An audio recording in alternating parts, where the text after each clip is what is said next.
But you are a chosen race, a royal priesthood, a holy nation, a people of his own possession, that you may proclaim the excellencies of him who called you out of darkness into his marvelous light. Okay, now we finally, after a chapter and 9 verses, have an outward that you may proclaim the excellencies of him who called you out of darkness into light. Why are you a chosen race? Chosen, verse 1. Royal priesthood, we just saw that priesthood. Holy nation, we saw that call to holiness. Be holy, for I am holy. A people of his own possession. We know that he purchased us with ransom. All those things. He's picking up the threads here of chosen race, royal priesthood, holy nation. Why? Why are you that? Why has he called you to himself that way? Answer, that you may proclaim the excellencies of him who called you out of darkness into his marvelous light. You have been made alive. You have been brought out of the darkness of death through the new birth into the light of God's everlasting hope, so that you might proclaim the excellencies that are being unfolded in this book. The excellencies of God. A great thing, if I were teaching a small group, I'd say next week, everybody come back with a list of all the excellencies of God you see in chapter 1 through 2:9. And see what they come up with. All the excellencies, the beauties, the virtues, the greatnesses of God. That's what we're supposed to declare to Vancouver and Minneapolis, all of Canada, all of the United States, all the nations of the world.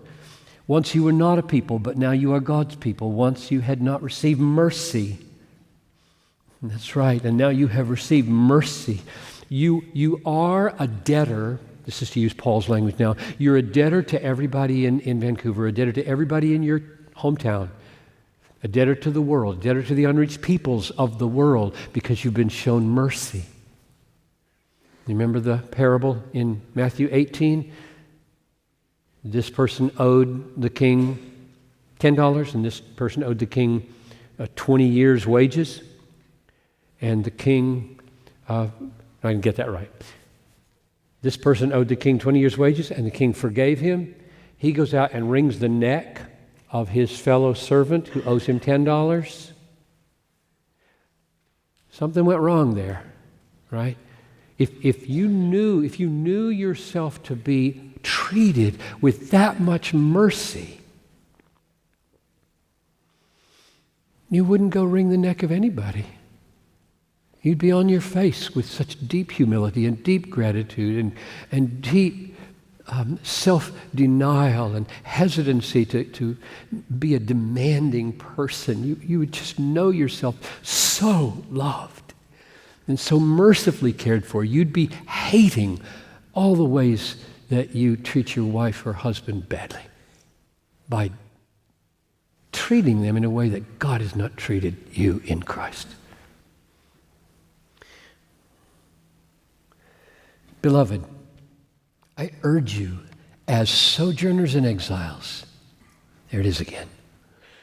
So let this hit you, that you are a sojourner. Your citizenship is in heaven, where your inheritance is being kept for you. You're going to own everything someday here on this earth, sojourner, exile. Abstain. Hold back from passions of the flesh which wage war against your soul. How do they kill you? How do they wage war against your soul? How do emotions wage war against your soul?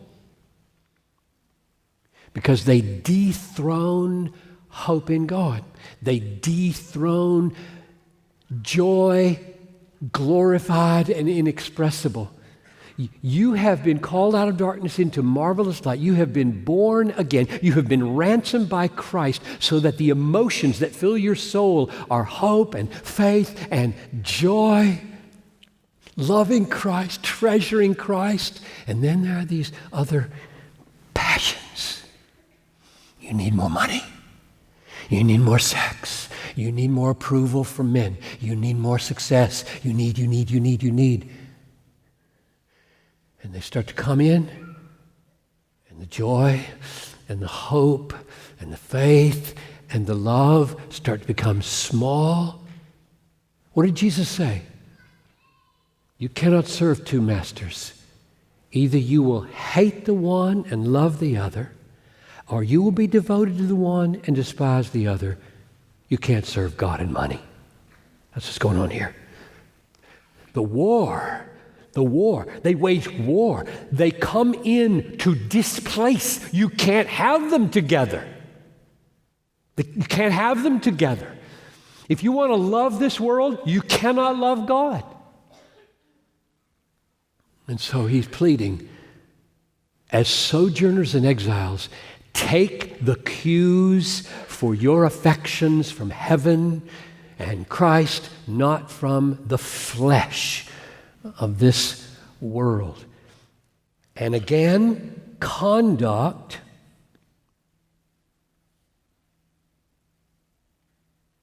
follows passions. It's not the other way around. Abstain from the passions, and then conduct will follow. Keep your conduct among the Gentiles. This word right here, kale in Greek, beautiful, honorable, beautiful. So that, and finally, this is the main point of the book. That is, this is the end of our linear summary of the book. Where's everything going? So that when they speak against you as evildoers, and yes, they do, but you can turn that around, at least for some of them, by God's grace. They may see your good deeds. So you are keeping your conduct honorable, and now they are seeing this, and they glorify God on the day of visitation. Again, here's one of these arguments about what is the day of visitation. I'm inclined to think the day of visitation is the day God shows up to save them.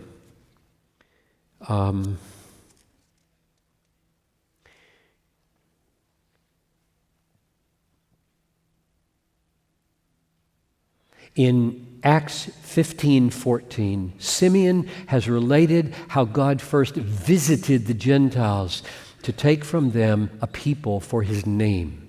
There's a picture of the visitation of God coming through the preaching of Peter, and God visited and saved Cornelius and his family.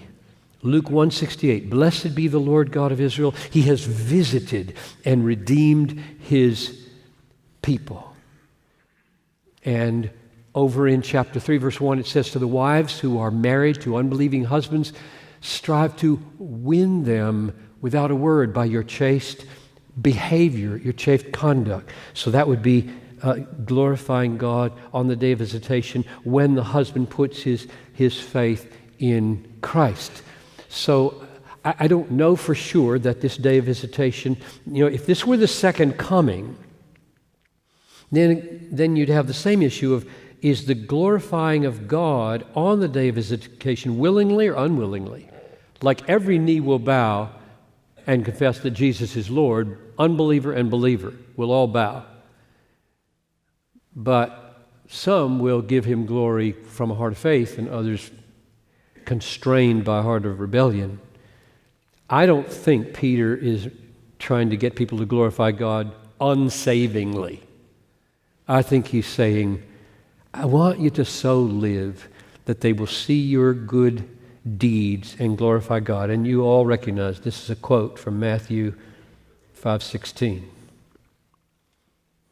Which raises the little question, I think it's little.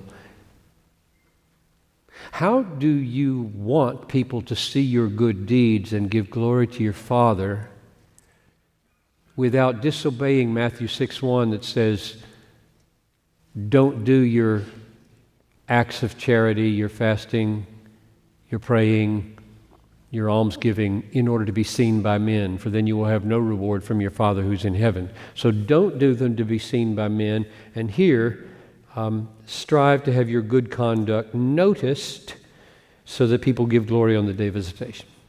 And I think the answer is very simple. Fasting, praying, and almsgiving can be done in secret and should be.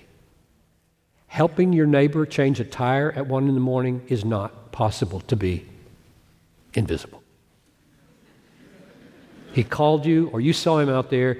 It's 40 below zero, at least in Minneapolis it is, and he's struggling to get those bolts loose, and he needs help.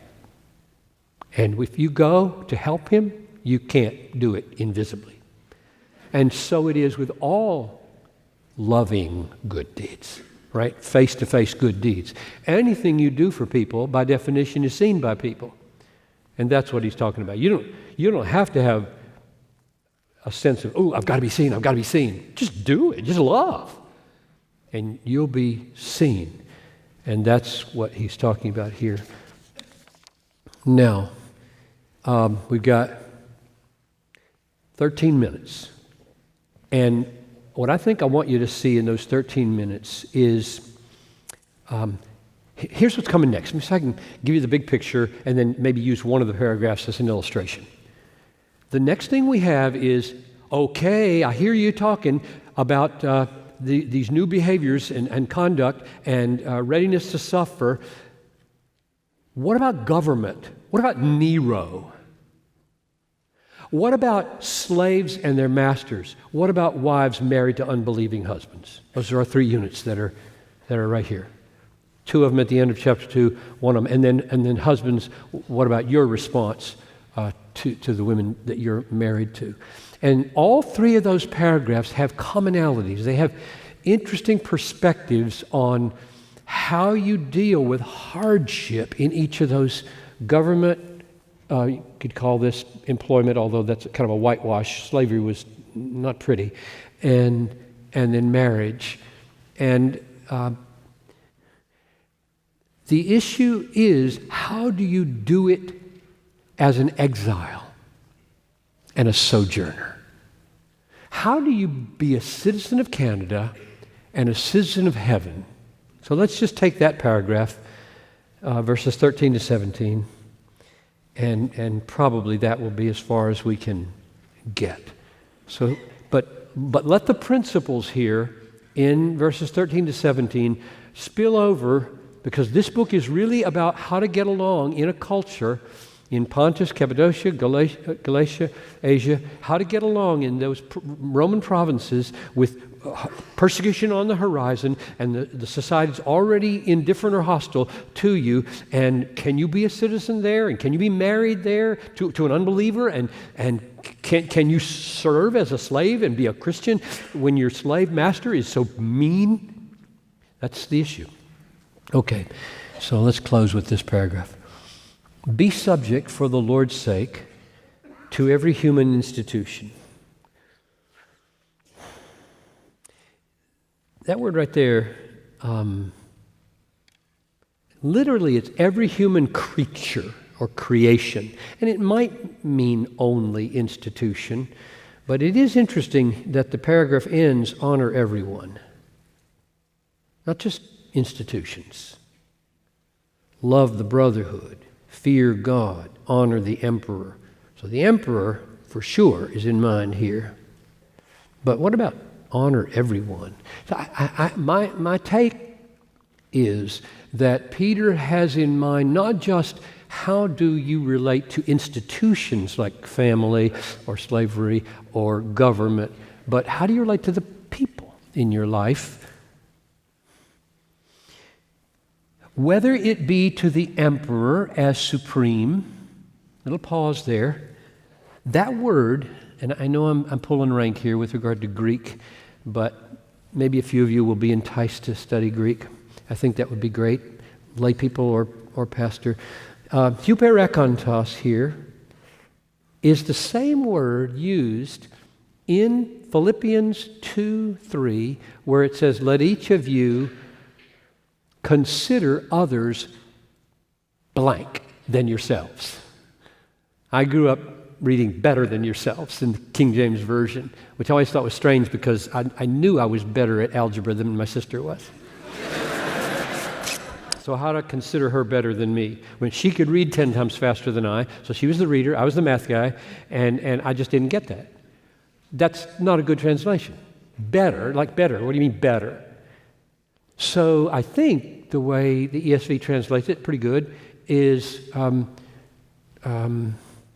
count others more significant than yourselves. This is the word right here. the emperor as more, stronger. Count others that way, which confirms my sense that it's not just institutions that are going on here. As you walk through life, Paul says, count everybody like that. Not that they're smarter than you are. You don't know if they're smarter than you are. Count them as worthy of your service. Everybody, your default to the crabby guy, the loud guy, two rows behind you on the airplane, or the people that are walking down the street and bump your shoulder and make you spill your coffee and weren't watching what they're doing, your default disposition should be to serve them. That's what this book is about. That's what Philippians is about. Humble yourselves under the mighty hand of God. Look what He has done for you, and let this whole disposition of lowliness and humility and servanthood govern how you respond to the emperor or to the governor as sent by him to punish those who do evil and praise those who do good. And we should have a whole seminar on how do you relate to governments that shift from rewarding the good and punishing the evil to rewarding the evil and punishing the good? I mean, clearly here it says the point of government is to punish the evil and to praise the good. That's why they carry the sword. And they have a right to put people in jail and to put people to death. But they shouldn't put innocent people to death. And then they shouldn't protect guilty people. Now, what do you do if they do? For this is the will of God, that by doing good you should put to silence the ignorance of foolish people. Now, I think that's a subordinate motive to chapter 2, verse 12, where you are to let your good deeds be seen that they may give glory to your Father. On the way to giving glory to your Father is to silence them. Over in chapter 4, verse, I think it's 17 or 13, where it says, do good deeds so that you might put to shame those who criticize your good behavior. So you got 3 steps: silence them, shame them, bring them into the kingdom. And I don't think Peter means for those to be alternatives. Like some of them are shut up and some of them are shamed and some of them get saved and give God glory. I think this is process. We want people's mouths to be stopped when they criticize the church wrongly.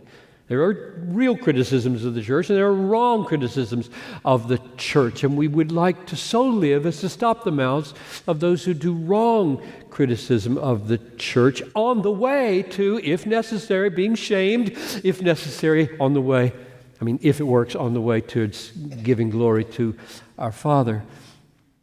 Live as people who are free. This is so crucial right here. Not using your freedom as a cover-up for evil, but living as servants of God. I'm going to get a color and put a big circle around that, because I think that is stunning. So here's what he's saying. Okay, you got Nero, and you got these governors that he sends to the provinces of Rome, or you got government in Canada, you got government in the United States. And he's saying, basically, we are a law-abiding, submissive people. We don't get our back up. We submit, and the reason we submit is for the Lord's sake. For the Lord's sake, meaning we don't belong here. We're exiles here. This is not our home. You don't own us. You can't tell us what to do. We have a king. His name is Jesus. He tells us what to do. We obey our king. And what does he tell us to do? Submit to the government. Which means that our mindset, verse 16, is we're free. When we keep the speed limit, when we pay our taxes, when we drive on the correct side of the road, this is not England, right? Even though there's kind of a connection. We do that because of Jesus. It's worship. I'm driving on the right-hand side of the road for Jesus' sake. I know your law says to do that. Your law is not my final law. Jesus is my final law. That's what it means to be an alien and an exile. And Jesus says, now the way I want you to relate is not as seditious. I want you to win these people by submission. And the reason is because submission shows a far greater work of God than rebellion. We're wired to be rebels. John Piper is wired to take people out who he doesn't like. If God said to me, take out all abortionists, that would not be hard. To submit, to love, serve, and try to change that way, that goes against everything in this fallen human being. Which is why I think that's the strategy here. But look, verse 16 says, we are free. We are free. In other words, you look like you're owned or guided by this society. You're not. You're owned and guided by the one who bought you with a ransom. You're free from this. But don't use your freedom as a cloak for evil, but as servants of God serve the people. It'll look to them like you are being obsequious or serving them. You know you're a free man. You're a free man. Do you remember the parable that Jesus told? I know we got 1 minute. Do you remember the parable where, actually it wasn't a parable. They said to Peter, does your teacher pay the temple tax? And he said, He goes, ask Jesus, do we pay the temple tax? And Jesus said, the kings of the earth, from whom do they take tax? Their children or others? And Peter said, others. He said, right, you're free. Only, not to give offense, pay the tax. That's this paragraph. That's where he got this paragraph. You see what he's saying? You're free. You don't have to pay this temple tax. Pay it. But the whole motive structure of your soul, I'm a free man. As I die, as my head gets chopped off by Nero or I get crucified upside down, I'm not a slave to Nero here. I'm a free man, obeying my Jesus as I die like Jesus. This is really radical. This is where we end, and this is what you have to come to terms with. How does Jesus mean to make a difference in Canadian society? Rebellion? Sedition? Upheaval? Or a kind of self-denying servant heart and love that will silence, will shame, and will bring people to give glory to our Father who is in heaven. Close with this summary. This is almost as far as I thought we were going to get. I thought we might get through marriage, but next time. Summary of what we've seen so far. I think it's a summary of the book. We are chosen by God, verse 1. We are purchased with a great ransom by Christ and given a beautiful pattern to live, which we didn't get to. That's the next paragraph. Read that. We are born again. We are born into a living hope with inexpressible joy, which are the new passions of our life, not like the old ones. The Spirit is sanctifying us, making us into exiles and not people who are at home in this world. We have a new conduct that is flowing. We love each other and we love the people enough to lay our lives down in service to their structures of society so that they see we are free in a way that they can't understand. And the Gentiles then, God willing, God helping them, give glory to God. I think that's where we're going. Let's pray. So, Father in heaven, even though we got a little bit into chapter 2, I pray that the trajectories of 1 Peter, this precious book for how to live in the face of the coming fiery ordeal and the pressures of our present time and the various trials that are refining our faith would bear fruit now in the lives of these friends.